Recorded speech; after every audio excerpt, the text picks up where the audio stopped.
윤석열 대통령이 어제 어디를 방문했는데 그 자리에서 했던 발언이 지금 상당한 파장을 낳고 있습니다. 한번 들어보시고 이어가 보도록 하겠습니다.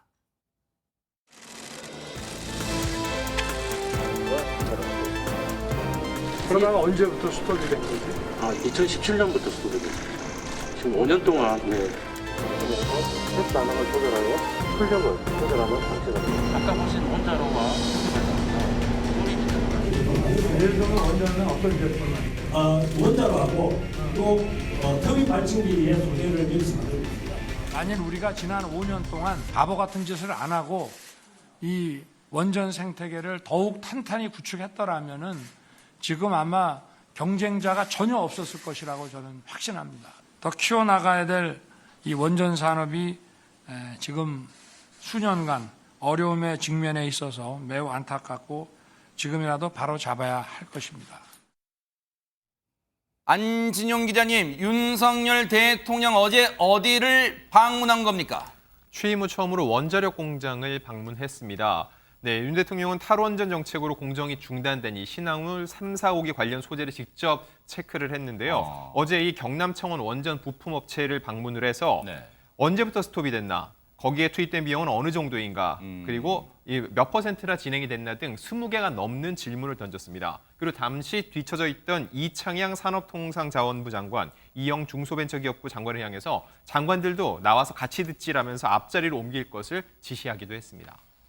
그런데 최진봉 교수님 앞서 들으셨겠지만 오늘 대부분의 조간 신문들이 헤드라인 제목으로 뽑았던 말 5년 동안 바보 같은 짓을 했다 이런 발언을 쏟아냈습니다. 그러니까요. 대통령으로서는 적절한 발언이 아니라고 생각해요.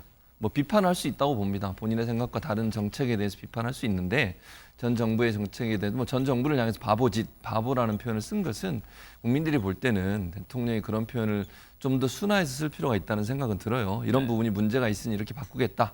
이렇게 하는 것이 훨씬 더 설득력이 있지. 저렇게 되면 마치 전 정권을 공격하는 듯한 그런 모습을 보여줄 수 있어서 앞으로 발언하실 때는 조금 순화해서 쓰실 필요가 있다는 개인적인 생각이 있고요. 그리고 나서 또 이제 언론에 보도했는데 이게 제가 좀 우려스러운 발언이 하나 있어서 그걸 말씀을 드리면 뭘까요? 그 두 명의 장관이 함께 갔어요. 중소벤처기업 장관하고 산업통상부 장관이 함께 배석을 했는데 그 장관들을 향해서 안전 중시를 버려라. 그리고 원전 업계는 지금 전쟁터다. 뭐 취지는 어느 정도 이해를 하겠어요. 그러니까 무슨 말이냐면 선 투자하고 원전 발전을 위해서 여러 가지 노력을 해라. 이런 표현을 알겠지만 안전 중시를 버려라. 이렇게 얘기하면 안 되죠.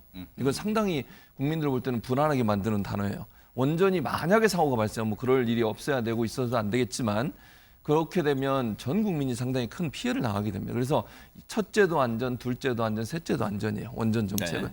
그게 보장된 상태에서 개발이 돼야 되는데 이런 발언이 이렇게 나와버리면 그거 국민들한테 상당히 불안감을 줄 수 있다는 점도 기억하셨으면 좋겠습니다. 앞서 영상 보셨습니다만 35분 정도 설명을 드리면서 20개 넘는 질문을 막 쏟아냈대요. 그만큼 대통령의 관심사안이라고 할 수 있겠는데 물론 거친 표현은 나왔습니다. 앞서 들으신 것처럼 거친 표현은 나왔어요. 그런데 윤석열 대통령이 저곳을 방문하면서 이런 발언을 한 어떤 메시지를 던지기 위해서였을까요? 김현주 평론가님. 지난 대선 과정에서 그 토론회에서 상당히 논란이 됐던 장면들을 아마 많이 기억을 하실 텐데 이재명 당시 후보가 윤석열 후보에게 아리백을 아시나요라고 물어본 적이 있습니다. 그리고 이어서 그린 텍소놈이라는 것을 물어본 적이 있습니다. 저도 그 내용을 잘 몰라서 찾아보곤 했었는데요. 이제 그게 결과적으로 이 기후 변화에 의해서 전 지구가 탈탄소로 가야 된다라는 것에서 탈원전이 과연 어느 정도 돼야 할 것이냐, 그러니까 원전을 포함시킬 것이냐 아닐 것이냐의 문제거든요. 그런데 우리나라는 이 탈원전이라고 하는 것이 그렇게 지구적 차원에서 기후변화에만 해당되는 내용이 아닙니다. 왜냐하면 우리 그 원전 생태계라고 하는 것이 세계를 선도하는 위치에 있었기 때문에 이것을 탈원전이라고 무자르듯이 하루 아침에 2017년부터 이렇게 공장 가동이 중단되는 상태로 5년 동안 그냥 묵혀두어야만 했던 상황이 과연 여러 가지 경제성 타당한가 이런 것들을 평가해서 나온 결론인가 이것을 지금 묻고 있는 것이거든요. 이 원전 산업계라고 하는 것이 만들어지기는 힘들어도 한번 무너지면 다시 세우기는 정말 힘든 겁니다. 기술이나 장비나 인력 면에서 세계를 선도하던 우리 국가였는데 이 대한민국에서 완전히 생태계가 무너져 버렸기 때문에 그 안타까움을 표현한 것이라고 생각됩니다. 그 표현에 있어서 네. 잘못을 지적할 수는 있겠으나 그만큼 처절하고도 절실한 내용이었다는 점은 좀 국민 여러분들께서 알아주셨으면 좋겠습니다. 그렇다면 이 얘기를 들은 민주당은 어떤 반응을 보였을까요? 듣고 이어가 보도록 하겠습니다. 윤석열 대통령의 전 정부 때리기가 도를 지나치고 있습니다. 윤석열 대통령은 언제까지 에너지 정책을 정치에 이용하려는 것입니까?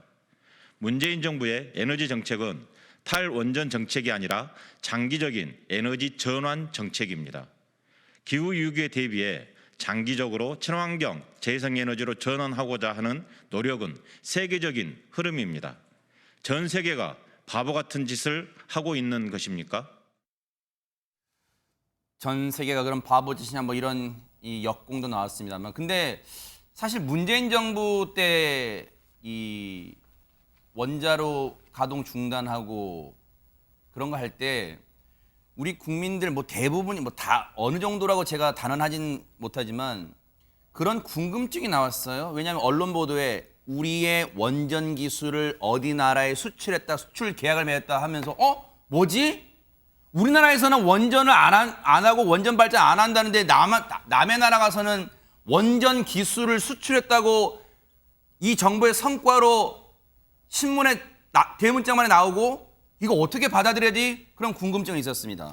예, 그렇습니다. 근데 민주당에서도 이제 주장한 바가 세계적 흐름이라는 건데 사실 해외에서 우리나라에 대해서 오히려 기후 악당이라고 이렇게 비판하는 경우도 있었고 요즘 기업을 보면 ESG라고 하는데 첫 번째가 이 환경에 관한 부분이에요. 네. 왜 기업이 그럴까요? 이런 부분에 신경 쓰지 않으면 앞으로 상품을 판매하는 데 있어서도 제재가 오거나 무역상의 불이익이 오기 때문이에요. 그래서 이런 전 세계적 흐름이 있다는 것은 부정할 수 없는 것 같고 네. 다만 이제 민주당에서 굉장히 화가 난 부분은 뭐냐면 전 정부 때리기가 너무 도를 지나치는 거 아니냐라고 이제 발끈하고 있는 것 같고요. 그리고 왜 에너지 정책에 대해서 건전하게 토론하지 정치에 이용하러 가냐 네. 이런 점에 주안점을 든 것으로 보입니다. 네. 김성한 정책위 의장이 뭐라고 했냐? 5년 후 윤석열 정부야말로 바보 같은 짓 했다는 평가 받을 거다. 이렇게 또 날을 세우기도 했고 네. 김성주 민주당 의원이 페이스북에 올린 글 보면 좀 과격한 표현이 있어요. 평생 남 뒷조사나 감옥에 놓은 검찰 출신이 좋은 정치할 것으로 기대조차 안 했지만 집권 초기에 좀 더 잘하려는 노력을 해야 하지 않겠는가라는 또 글을 올리기도 했습니다. 네. 상당히 세게 나왔어요.